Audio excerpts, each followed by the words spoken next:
SN Jafarpur को subscribe करें और बेल भी दबा दें। उसके अलावा किसी को सजदा नहीं किया जा सकता, उसके अलावा किसी को सजदा नहीं किया जा सकता, न कृष्ण को, न राम को, न हनुमान को, और न ही किसी और देवी देवताओं को। और इसी तरीके से मुसलमानों में न ख्वाजा मोइनुद्दीन चिश्ती अजमेरी को, न गौसे आजम को, न अब्दुल कादिर जीलानी बगदादी को, न निजामुद्दीन औलिया को, न बाबा फरीद गंज को, किसी को भी सजदा नहीं किया जा सकता है। कैस इब्न साद फरमाते हैं, अबू दाऊद उठाओ, अबू दाऊद और किताबुन निकाह का चैप्टर खोलो। कैस इब्न साद कहते हैं कि मैं एक बस्ती में गया जिसका नाम हीरा था। मैं हीरा शहर के अंदर दाखिल हुआ, मुल्क शाम के अंदर मैं गया, मैंने हीरा बस्ती के अंदर कदम रखा। मैंने देखा कि वहाँ के लोग, वहाँ के यहूदी अपने बादशाह को, अपने हुक्मरां को सजदा कर रहे हैं, जिसको मरजुबान कहा जाता था, जिसको मरजुबान कहा जाता था, वो अपने बादशाह को सजदा कर रहे हैं। मैंने दिल में सोचा, जब ये अपने बादशाह को सजदा कर सकते हैं तो क्या मैं मुहम्मदुर रसूलुल्लाह को सजदा नहीं कर सकता? जब ये लोग अपने हुक्मरां को और हाकिम को सजदा कर सकते हैं तो क्या मैं अपने नबी को सजदा नहीं कर सकता? कहते हैं कि मैं बस्ती में लौट कर आया और मैंने अल्लाह के नबी सल्लल्लाहु अलैहि वसल्लम से कहा, अय अल्लाह के नबी, मैं हीरा गया और मैंने वहाँ के बाशिंदों को देखा कि वो लोग अपने बादशाह को, मरजुबान को सजदा कर रहे हैं। आप ज्यादा हकदार हैं कि हम आपको सजदा करें?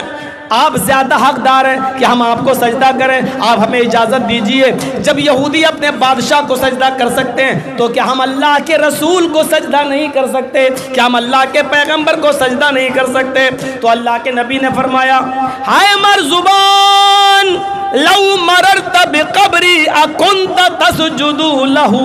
हाय मरजुबान, क्या तुम मेरी कब्र के पास से गुजरोगे? क्या तुम कभी मेरी कब्र के पास से गुजरोगे तो क्या उसको सजदा करोगे? मरजुबान ने कहा, नहीं अल्लाह के नबी, आपकी कब्र के पास से गुजरूंगा तो सजदा क्यों करूंगा? नहीं नहीं, मैं नहीं करूंगा। आपने फरमाया, फला तफअलू, ऐसा करना भी नहीं, ऐसा करना भी नहीं। गौर से सुनो, कैस इब्न साद इजाजत मांग रहे जिंदगी में सजदा करने की। अल्लाह के रसूल, यहूदी अपने बादशाह को सजदा कर सकते तो क्या मैं अपने रसूल को नहीं? आप मुझे इजाज़त दीजिए कि मैं आपको सजदा करूं। तो अल्लाह के रसूल क्या कह रहे हैं? क्या मेरी कब्र के पास से गुजरोगे तो सजदा करोगे? वो ज़िंदगी में इजाज़त मांग रहा है और आप अपनी कब्र के बारे में कह रहे हैं, क्या मेरी कब्र के पास से गुजरोगे तो सजदा करोगे? उसने कहा नहीं। जानते हो कब्र वाला जवाब क्यों दिया आपने? वो तो इजाज़त मांग रहा ज़िंदगी में सजदा करने की, लेकिन आपने कहा क्या मेरी कब्र के पास से गुजरोगे तो सजदा करोगे? कहा नहीं। क्यों? आपको फिक्र कब्र की हो गई, क्योंकि ज़िंदगी में तो किसी की हिम्मत है ही नहीं जो मुझे सजदा कर ले। मेरी ज़िंदगी में मुझे कौन सजदा कर सकता है? अगर ज़िंदगी में कोई सजदा करेगा तो मैं उसको रोक दूंगा। मैं अपनी ज़िंदगी में तो किसी कीमत पर सजदा करने नहीं दूंगा। किसी की हिम्मत भी नहीं है जो मुझे मेरी ज़िंदगी में सजदा करे, लेकिन फिक्र हो गई, मेरी ज़िंदगी में तो सजदा नहीं किया, लेकिन मेरे इंतकाल के बाद कहीं ये लोग मेरी कब्र को सजदा न करने लगें, उस वक्त मैं रोक नहीं पाऊंगा, क्योंकि मैं तो अल्लाह को प्यारा हो जाऊंगा, फिर मैं रोक नहीं पाऊंगा। तो आपको फिक्र हो गई अपने इंतकाल के बाद की कि कब्र को ये सजदा न करने लगे, तो आपने इसीलिए मना किया, क्या तुम मेरी कब्र के पास से गुजरोगे तो क्या सजदा करोगे? कहा नहीं। आपने कहा ऐसा करना भी नहीं।